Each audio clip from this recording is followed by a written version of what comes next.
saturated fat and heart health. Let's talk about it. The current dietary guidelines for Americans recommend keeping saturated fat under 10% of our daily calories to maintain a healthy heart. But what does that actually mean? And how do we do that? For most healthy adults, eating an average of 2,000 calories, that's about 22 grams of saturated fat per day. Seems pretty straightforward, right? Well, in reality, it's not that simple. And here's where it gets a little tricky. Red meat and full-fat dairy sit towards the top and butter right in the middle of the current inverted food pyramid. An 8-ounce restaurant-sized serving of steak plus a buttered roll or two can already exceed that daily saturated fat limit.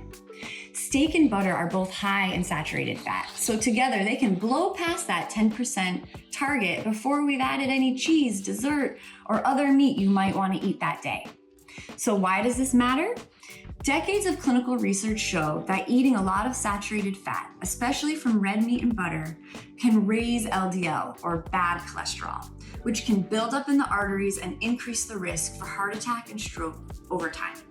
The good news is, our risk of heart disease can be greatly reduced through the foods we eat, such as focusing on replacing saturated fat with unsaturated fat and increasing fiber.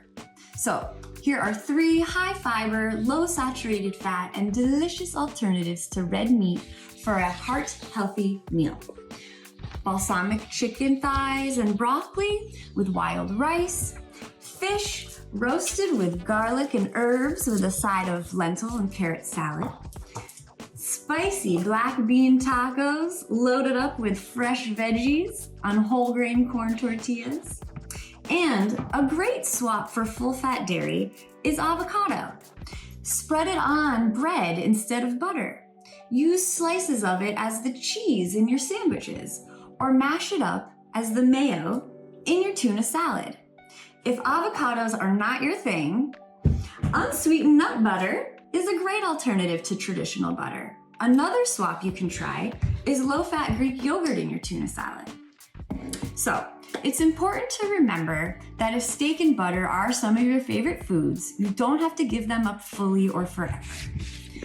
The key is to make them occasional, smaller portions and build most of the week around plants, whole grains, healthy fats, and lean sources of protein, because cardiovascular risk is built over time, not during an occasional steakhouse outing. So the bottom line, yes, that one steak and butter dinner can overshoot daily saturated fat allowance. But by shifting the rest of your day or most of your week toward high fiber foods and unsaturated fats, you'll be doing your heart a big favor. Thanks for watching.